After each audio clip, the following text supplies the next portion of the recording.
It is only fitting that as we celebrate the life and legacy of Dr. Martin Luther King Jr. on this King Day, that we take the time to appreciate some special historical perspective of the civil rights icon. And who better to do that? We bring in 3 News senior reporter and commentator Leon Bibb.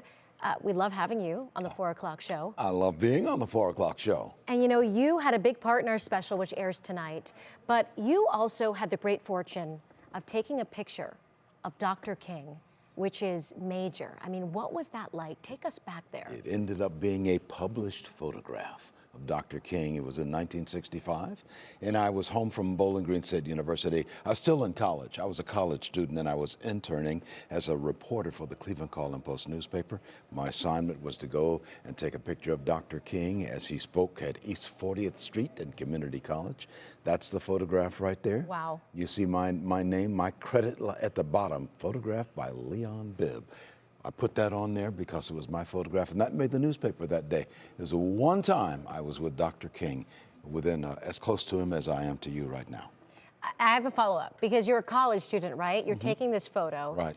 And did you realize at the time how big of a deal that was? It was a big deal for me to be with Dr. King because I knew who he was. Sure. But the things that would later evolve out of his life, and of course his death as well, and the things that even came out of that, I had no idea of it. But I held on to that photograph, and that was part of my working as a reporter, my brand new job as a part-time intern college student reporter for the Call and Post newspaper. That's amazing. You're a big part of this special that's airing tonight at 7 o'clock. Walk us through it. Talk about it. We're going to be talking about Dr. King and Cleveland. Yes. Dr. King spent a lot of time in the city of Cleveland, and one of the things we're going to talk about, Laura, is what he did. And you will hear him make strong references to the city of Cleveland throughout this special at 7 o'clock tonight.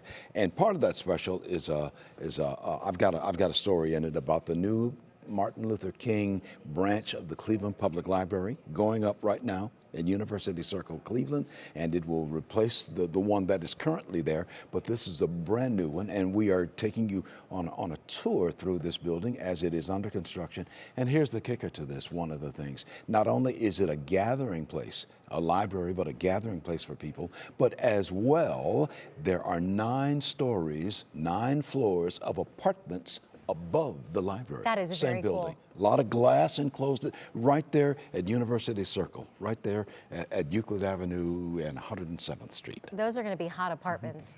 I have to ask you before we go, what does Dr. King mean to you, Leon? Let's listen to some of the things that he had to say about Cleveland, and I think he can even answer that question for us. We've got some of the sound bites that we have from Dr. King, who was often in Cleveland. Let's roll that piece of tape right now. Something is wrong with Cleveland, and something is wrong with all of our cities. We have marching power, and we've done it all over the South, and we can do it right here in Cleveland and everywhere else. Did you know that 58% of the Negro young men of the city of Cleveland are either unemployed are making wages below the poverty level? We are seeking to make America one nation, indivisible, with liberty and justice for all.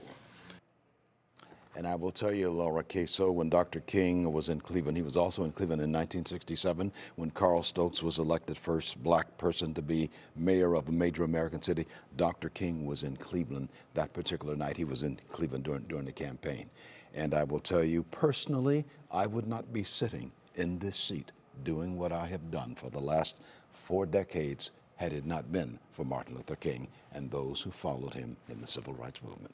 And that's what he means to Leon Bibb. You are such a force. Yeah. We thank you so much. My pleasure. 7 o'clock tonight, WKYC. I'll be there. I hope you'll be there too. And there it is, building bridges, breaking barriers.